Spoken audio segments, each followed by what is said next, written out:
Good morning. आज हम प्रस्तावना कौशल को पढ़ेंगे जो हमारे बीएड का वेरी इंपॉर्टेंट टॉपिक है। जो भी बच्चा बीएड और एसटीसी करता है उसे इस दौर से गुजरना ही पड़ता है। ये माइक्रो टीचिंग का टॉपिक है। माइक्रो टीचिंग पढ़ाते समय आपको बहुत सारे कौशल पढ़ाए जाते हैं, उसमें सबसे इंपॉर्टेंट कौशल है प्रस्तावना कौशल। ये प्रस्तावना कौशल आपके कहाँ उपयोग में आता है? जब आप पाठ योजना बनाते हैं तो सबसे पहले आपको कुछ क्वेश्चन बनाने पड़ते हैं पाठ को गति देने के लिए, उन्हें प्रस्तावना कौशल कहते हैं। तो देखिए, यस, प्रस्तावना कौशल का क्या उपयोग है? नंबर 1, छात्रों को पूर्व ज्ञान से जोड़ना। छात्रों को पूर्व ज्ञान से जोड़ना।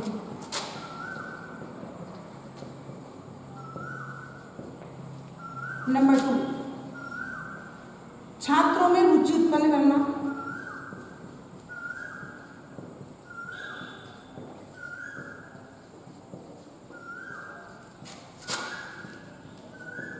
नंबर 3, छात्रों में जिज्ञासा पैदा करना।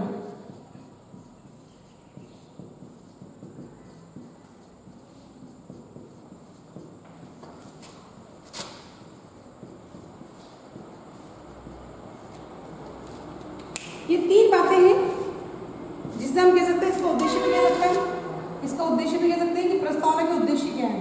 तो प्रस्तावना के उद्देश्य ये तीनों, एक तो छात्रों को पूर्व ज्ञान से जोड़ना कि छात्रों को पहले से कितना ज्ञान है। दूसरा, छात्रों में रुचि उत्पन्न करना कि छात्र जो पाठ पढ़ाने जा रहे हैं उसमें इंटरेस्ट लें।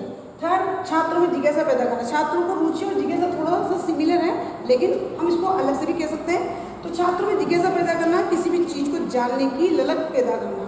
ठीक है, इसके 3 उद्देश्य हैं। इसके बाद इसके कुछ नियम भी हैं। नंबर 1, इसके नियम। अब आप प्रस्तावना प्रश्न बनाते हैं, प्रस्तावना प्रश्न बनाने के कुछ नियम हैं जो आपको जानने पड़ेंगे। पहले आप इसका उद्देश्य जानो, फिर इसके नियम जानो, उसके बाद हम प्रस्तावना कौशल के प्रश्न बनाएंगे। ठीक है।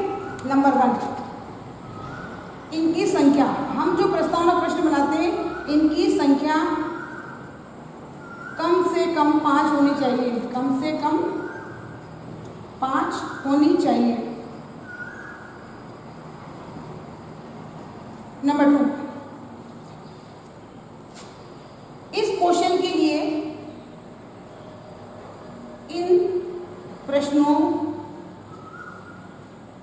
को बनाने या पूछने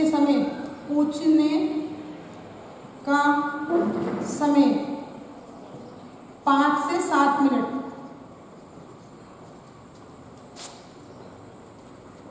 नंबर 3, इनके प्रश्नों में तारतम्यता होना चाहिए। प्रश्नों में तारतम्यता होना चाहिए। नंबर 4, जब हम इन प्रश्नों को बनाते हैं तो जो प्रथम प्रश्न का उत्तर दूसरे प्रश्न में मिलता है, उस उत्तर से तीसरा प्रश्न बनाना है। तो उत्तर से प्रश्न बनाना, ये कुछ नियम है इसके 4 जो इसको बनाते समय काम आते हैं। तो आप इसे नोट कीजिए। इसके 3 उद्देश्य हैं। एक तो इसको पूर्व ज्ञान से जोड़ना, छात्रों में रुचि उत्पन्न करना और छात्रों में जिज्ञासा पैदा करना किसी भी टॉपिक के लिए। नंबर 2, इसके नियम, इनको कैसे बनाते हैं। इनकी संख्या कम से कम 5 होनी चाहिए। 5 से कम होंगे तो गलत माने जाते हैं। इन प्रश्नों को बनाने का समय 5 या 7 मिनट, मतलब इस कौशल के लिए केवल 5 या 7 मिनट का समय निर्धारित किया गया है। नंबर 3, प्रश्नों में तारतम्यता होना चाहिए। तारतम्यता का मतलब है जो प्रश्न आप बना रहे हैं उसका उत्तर जहाँ प्राप्त हो रहा है उस उत्तर से ही प्रश्न बनाना है। इसे हम 4-5 बिंदु में भी कह सकते हैं कि उत्तर से प्रश्न बनाना, जो उत्तर प्राप्त होगा उसे से आपको नया प्रश्न बनाना है। इसे नोट कीजिए।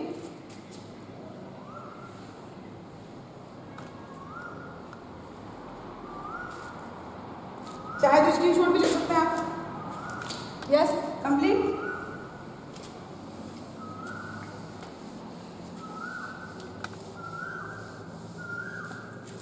अब देखिए, हम यहाँ पे एक टॉपिक पर प्रस्तावना प्रश्न बनाते हैं। मैं आपको बताती हूँ कैसे बनाए जाते हैं।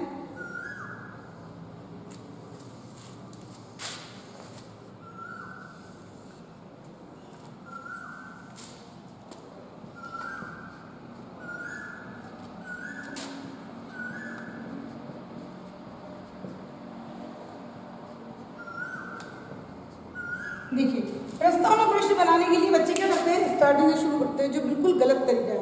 यदि आप बिल्कुल सही तरीके जान लेंगे तो आपको प्रस्तावना प्रश्न में कभी कोई समस्या ही नहीं आएगी। हमें कम से कम 5 प्रश्न बनाने हैं। नंबर 1 पहला नंबर डाल देंगे, नंबर 2, नंबर 3, नंबर 4, नंबर 5। अब हम क्या करेंगे, जैसे मेरा एक टॉपिक है जल संसाधन,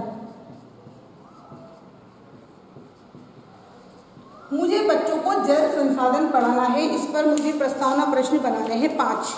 अब मैं क्या करूँगी, सबसे पहले जो मेरा टॉपिक है उसको यहाँ 5 नंबर पे लिख दूँगी, जल संसाधन। जल संसाधन से आप क्या समझते हैं?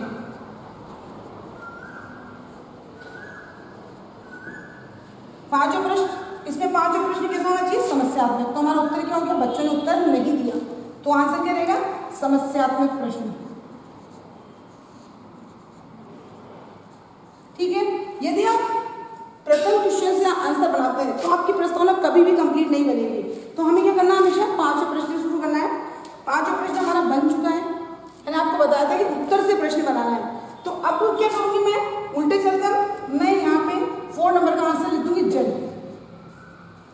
मैं आपको तरीका बता रही हूँ कि प्रस्तावना प्रश्न कैसे बनाए जाते हैं। बच्चे यहाँ से शुरू करते हैं, कभी भी प्रस्तावना पूरी नहीं बनती है, परेशान होते रहते लास्ट तक। तो आज आपको एक ऐसा तरीका प्राप्त होगा कि आपको प्रस्तावना प्रश्न बहुत ईजी लगेंगे। मैंने 5 प्रश्न लिख दिया, उसका उत्तर समस्यात्मक आ गया। अब 5 प्रश्न जहाँ से स्टार्ट हो रहा है, मैंने नंबर 4 का आंसर उसी को बना दिया। ठीक है, जल। अब ऐसे क्वेश्चन बनाइए, ऐसा प्रश्न बनाइए जिसका आंसर जल हो।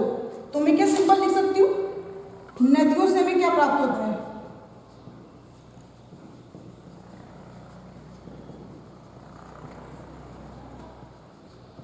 नदियों से हमें क्या प्राप्त होता है, वेरी सिंपल, जल।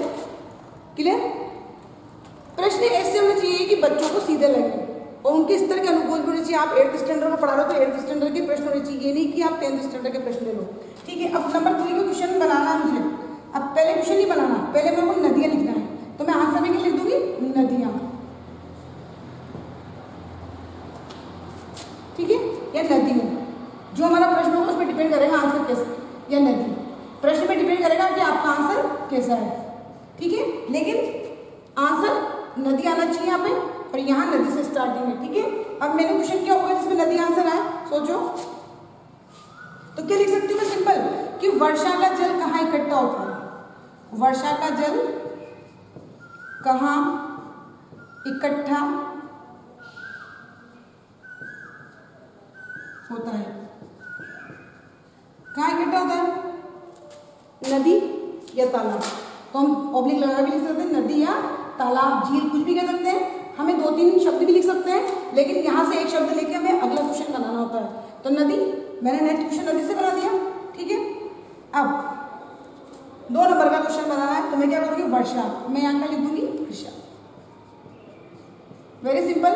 इतने सीधे क्वेश्चन बनाओ कि बच्चा 6th वाला भी आंसर दे सके, वर्षा।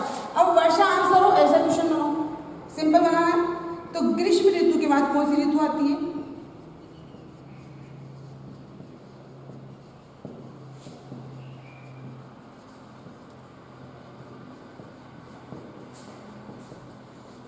ग्रीष्म ऋतु के बाद कौन सी ऋतु आती है, वर्षा ऋतु। ठीक है, हमें यहाँ से एक शब्द लेना है आंसर बनाने के लिए, क्वेश्चन बनाने के लिए आंसर में से। तो हम सिर्फ वर्षा ले लेंगे, वर्षा ऋतु भी ले सकते हैं। अगर वर्षा ऋतु लेंगे तो फिर क्वेश्चन वैसे ही बनाना है। हमने सिर्फ वर्षा को लिया और कह दिया वर्षा का जल कहाँ इकट्ठा होता है। नेक्स्ट, अब ग्रीष्म आ गया। ठीक है, ग्रीष्म लिख दिया मैंने। अब ग्रीष्म में आंसर में लिखूंगी, ग्रीष्म या गर्मी भी लिख सकते हैं आप।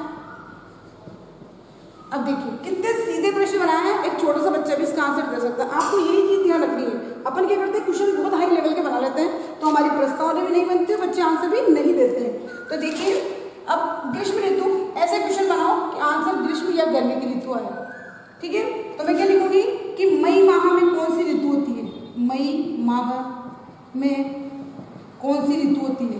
सभी बच्चे जानते हैं इसको, ठीक है ना। जो बच्चे स्कूल जाता है वो इसको इजीली बता देगा कि मई में कौन सा मौसम होता है, कौन सी ऋतु होती है, मई माह में कौन सी ऋतु होती है।